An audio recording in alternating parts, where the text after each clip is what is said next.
Oi, gente! Toda segunda-feira nós temos o podcast Eli Correia às 19 horas, às 7 da noite, toda segunda-feira, no canal YouTube, o podcast Eli Correia com convidados especiais. Agora eu vou pedir uma coisa para você. Você que nos acompanha aqui através das Cartas da Saudade, você ainda não se inscreveu no nosso canal. Eu vou pedir, se inscreva.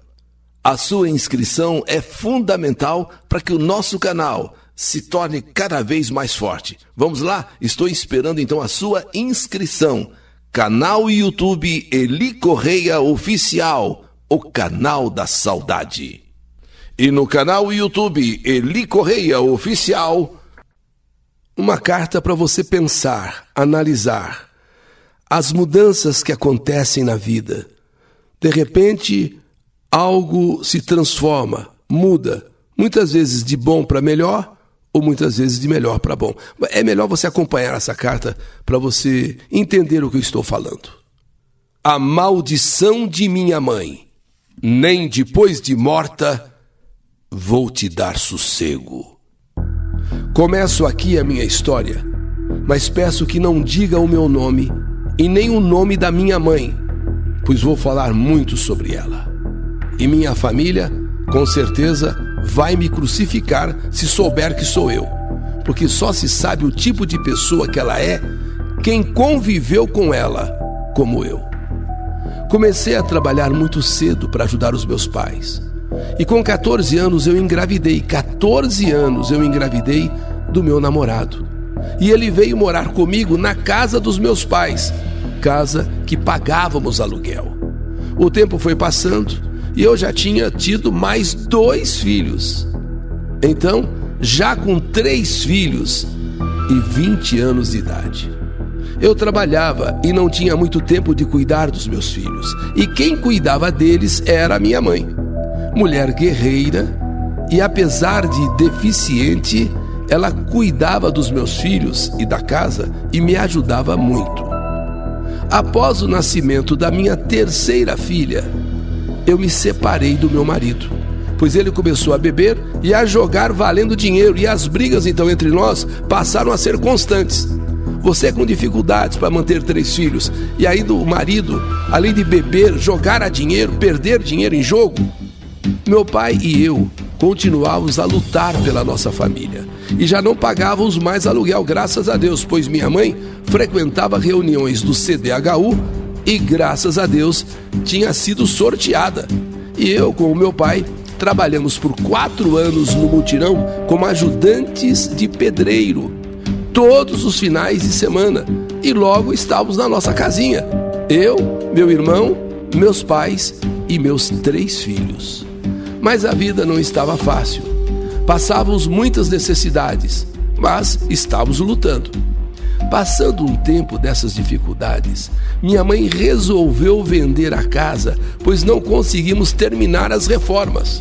E não sobrava dinheiro para isso, para a gente terminar as reformas, não sobrava dinheiro. Vendemos então a casa e compramos outra em um bairro bem próximo. Eu continuava sozinha. Arrumei uns namoricos, mas sem grande importância. Logo eu terminava o namoro. E foi nesse outro bairro, nesse bairro para onde nós mudamos, que eu conheci Paulinho. Minha mãe de cara não aceitou esse namoro, pois ele só tinha 18 anos e eu já estava com 27 e 3 filhos. Ela dizia: você tem mais que cuidar dos seus filhos, não ficar aí atrás de homem. Ainda mais esse aí, que é mais novo que você, é um moleque. Onde você tá com a cabeça, você não tem juízo não, é? Paulinho era muito sofrido. Passou muita fome na vida, pois os pais tinham 9 filhos com ele. E nada era fácil na vida deles, uma família com 9 filhos. Mas eu continuei namorando Paulinho, mesmo contra a vontade da minha mãe. Eu trabalhava como encarregada em uma empresa e consegui arrumar um emprego para o Paulinho lá. Assim como também consegui trabalho para uma irmã e um irmão dele. E com isso, a vida deles foi ficando mais leve. Com o tempo, o coração de minha mãe foi amolecendo. E logo meu namorado veio morar com a gente. E com ele, eu tive um lindo bebê, meu quarto filho.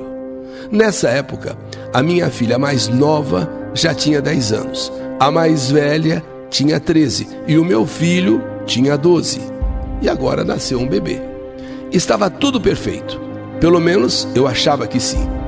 Foi quando aconteceu a primeira briga entre minha mãe e o meu marido. Ele queria arrumar uma casa para nós, para a gente se separar e morar na nossa casa e viver nossa vida, eu, ele e as crianças. Minha mãe não aceitou, não admitiu e começou a achar que o meu marido queria me afastar dela e do meu pai. E eu sempre com pena de deixar os meus pais sozinhos. Então, ela começou a achar que o Paulinho queria nos separar. E então fomos vivendo assim, ali na casa deles. Depois dessa briga, inexplicavelmente minha mãe pegou muita raiva do meu marido.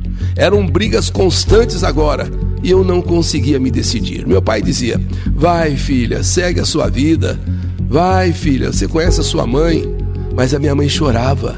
Minha mãe chorava só com a ideia de eu ir embora e levar os filhos, sabe? Quebrava inclusive os móveis, fazia chantagem e eu sempre acabava ficando e acabava me culpando e me achando um lixo se fosse deixar os meus pais e seguir a minha vida com os meus filhos e com Paulinho. Minha mãe, devido à deficiência que ela tinha, andava com dificuldade, sentia muitas dores pelo corpo, não andava sozinha. Dizia que eu tinha de cuidar dela pelo resto da vida. Você tem que cuidar de mim pelo resto da minha vida. Quer dizer, ela colocava essa carga sobre mim, que além dos meus filhos, do meu marido, eu tinha que cuidar dela, pela deficiência dela, pelos problemas dela, até o final da vida dela. Só sei que as brigas entre ela e o meu marido eram muito constantes, e eu ficava entre a cruz e a espada. Nada que Paulinho fazia agradava minha mãe, mas mesmo contrariando, ele permanecia ali, por minha causa. Até que o meu paizinho começou a adoecer com diabetes e pressão alta, e veio a falecer no dia 8 de março de 2011, onde eu sofri muito com essa perda. Meu pai, que sempre me ajudou e muito, que Deus o tenha. Minha mãe nesse período ficou ainda mais debilitada, mas as brigas entre ela e o meu marido não paravam. E ela queria porque queria que eu me separasse dele. Porque ela dizia: eu odeio esse homem, você tem que se separar dele. Paulinho já não falava mais com ela, mas não íamos embora também da casa dela porque simplesmente ela fazia a maior chantagem do mundo. Minha mãe chegou a dizer que ela iria se matar se nós fôssemos embora da casa dela, se a gente saísse da casa dela. E eu, com medo que ela fizesse uma loucura dessa, acabava ficando ali, vivendo ali, mesmo naquele inferno. Ano de 2015, a minha filha mais velha se casou. E logo em seguida meu filho de 22 anos se envolveu com drogas e foi preso. A minha vida era só tristeza mesmo. Lutei por 2 anos. 2 anos eu lutei e finalmente meu filho foi solto, graças a Deus. Já não bastavam as brigas de Paulinho com a minha mãe? Meu filho preso, agora solto, mas ainda dando trabalho. E eu me sentia refém da minha própria mãe. Ela achava que sempre a deixávamos de lado. Mas isso não acontecia de forma alguma. Nada que fazíamos para ela estava bom. E ela foi ficando cada vez pior. Até eu pedir para uma psicóloga vir conversar com ela em casa. E quando essa psicóloga veio, ela começou a chorar, brigou com a psicóloga, a expulsou de casa e gritava: se você pensa que eu vou te dar sossego, nem depois de eu morrer, nem depois de morto eu vou te dar sossego. Eu vou acabar com a sua vida, eu vou acabar com a sua vida mesmo depois de morta. Você vai ver, mesmo depois de eu morrer, eu não vou te dar paz, eu não vou te dar sossego.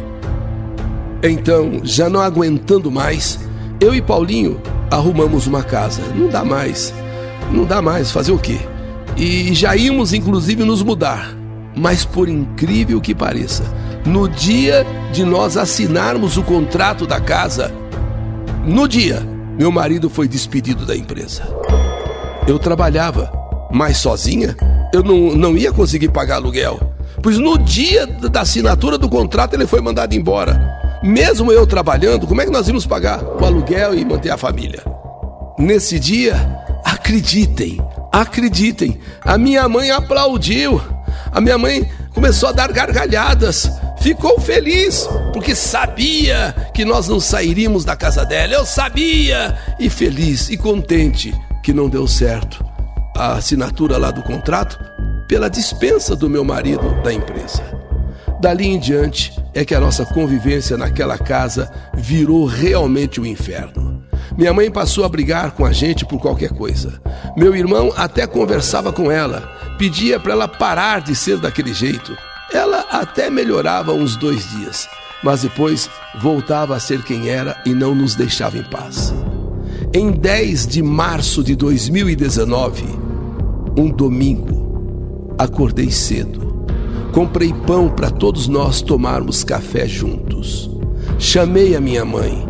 Ela demorou uma meia hora para vir, mas eu esperei, nós esperamos.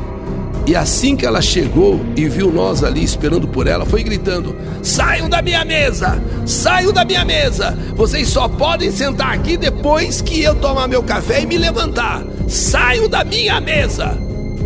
Então, levantamos. Cada um foi para um canto com o pão e o copo de café na mão, e ela nem quis tomar o café, e gritando: vocês não prestam! Vocês me tratam mal na minha própria casa! Nessas alturas, confesso que eu alterei. Não, nesse dia, nessa manhã, eu me alterei e disse: vou alugar uma casa, nem que seja de um cômodo só, mãe, mas vou sair daqui, vou sair deste inferno, eu quero é viver em paz.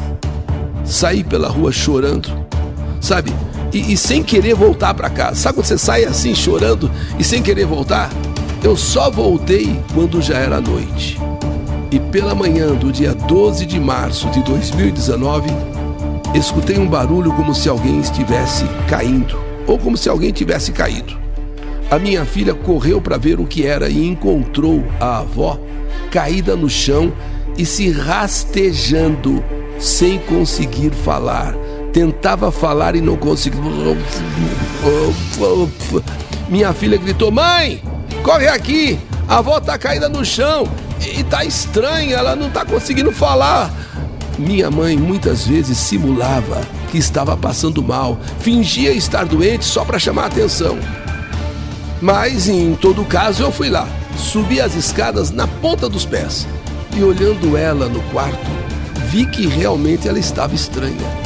Chamei por ela e ela não me respondeu. Tentei levantá-la, ela estava com os olhos arregalados, mas ainda se mexia. Mas eu não conseguia sentá-la. Então eu troquei ela de roupa ali no chão mesmo, peguei ela no colo com toda a força que eu pude conseguir, coloquei ela no carro e fui levá-la para o hospital. Desta vez eu senti que ela não estava fingindo. E lá chegando, ela foi direto para a emergência e logo veio o médico me dizendo: a sua mãe aparentemente sofreu um AVC isquêmico. Vamos fazer uma ressonância, mas pelo visto é grave. Eu fiquei desesperada. Liguei para o meu irmão, meus filhos, e avisando o que tinha acontecido. Minha mãe era muito querida pela família. Ela só era ruim para mim, mas para todo mundo ela era boa. Para os demais, ela era muito boa, ajudava a todos. E logo foi chegando um por um no hospital e foi aquele alvoroço. Se passaram 3 dias com a minha mãe internada. Ela sofreu 3 paradas cardíacas e outro AVC. Então os médicos me chamaram e disseram: fizemos tudo que podia ser feito, mas ela infelizmente não aguentou e veio a óbito. Meu mundo nessa hora desabou, e o de toda a família também. E no dia 15 de março de 2019, minha mãe foi sepultada. Sofri muito. Pensei que não ia aguentar ter perdido a minha mãe, que mesmo com tantas brigas, com tantas implicâncias, cá entre nós, eu a amava. Era minha mãe. Logo após a sua morte, eu não conseguia ficar sozinho em casa. Eu sentia a sua presença em todos os lugares de casa. Lembra quando ela falou que nem mesmo depois de morta ela me daria sossego? E nem paz, mesmo depois de morrer. Eu não sei se foi isso que ficou na minha cabeça, mas a verdade é que eu sentia a sua presença em todos os lugares da casa. Meu netinho dizia: vovó, vozinha, ela está deitada na sua cama. Você não está vendo ela? Ela quem, filho? A vovó. Ela está deitada na sua cama. Vai lá, ela está lá. Ele via a vozinha toda hora pela casa. Toda hora ele vinha me dizer: a vovó está ali na sala. Vem ver, a vovó está ali. Eu já estava ficando perturbada. Ele, o meu neto, via realmente a vovó ali deitada na cama, na cozinha, na sala. E eu sentia a presença dela. E ela prometeu que nem depois de morta me daria paz. Nem depois que morresse, ela iria me dar sossego. E eu não estava realmente agora me sentindo bem. Perturbada, completamente perturbada, comecei a frequentar a igreja Bola de Neve, onde fiquei bem com a presença de Deus na minha vida. Hoje, já se passaram 5 anos, sinto muita falta dela e dos momentos felizes que tivemos. Foram muitas brigas também, mas hoje eu nem sei mais o que é briga. Graças a Deus, estamos em paz. Eu te escrevo essa carta, Eli Correia, para falar da saudade da minha mãe e do meu paizinho. E para pedir perdão a Deus se algum dia eu falhei com os meus pais, principalmente com a minha mãe. Fiz tudo o que pude. Nunca a deixei sozinha. Levava ela para todos os lugares que íamos e mesmo assim ela não me valorizou. Meu irmão chegou a me dizer que antes dela morrer, ela disse para ele tomar cuidado comigo, pois quando ela morresse, eu ia colocar ele para fora de casa. Eu fiquei horrorizada com o poder dela querer destruir o amor entre eu e o meu irmão. Ela chegou a dizer para ele que eu não gostava dele. E eu não gosto de coisas erradas. Na nossa casa tem regras, vivemos todos em harmonia e respeito. De onde ela estiver, ela deve estar vendo como vivemos bem, como estamos vivendo em paz, em harmonia, em amor. Eu quero, com essa história que eu conto aqui no canal YouTube, eu quero que ela descanse em paz, que ela encontre a paz, ou que já tenha encontrado a paz.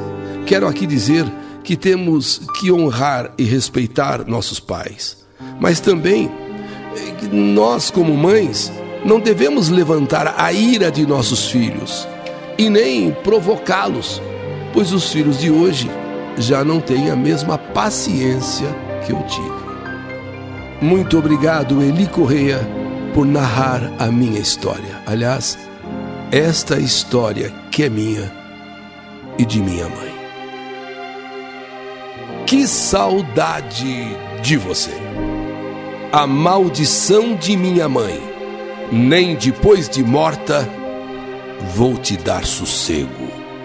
História do canal YouTube Eli Correia Oficial.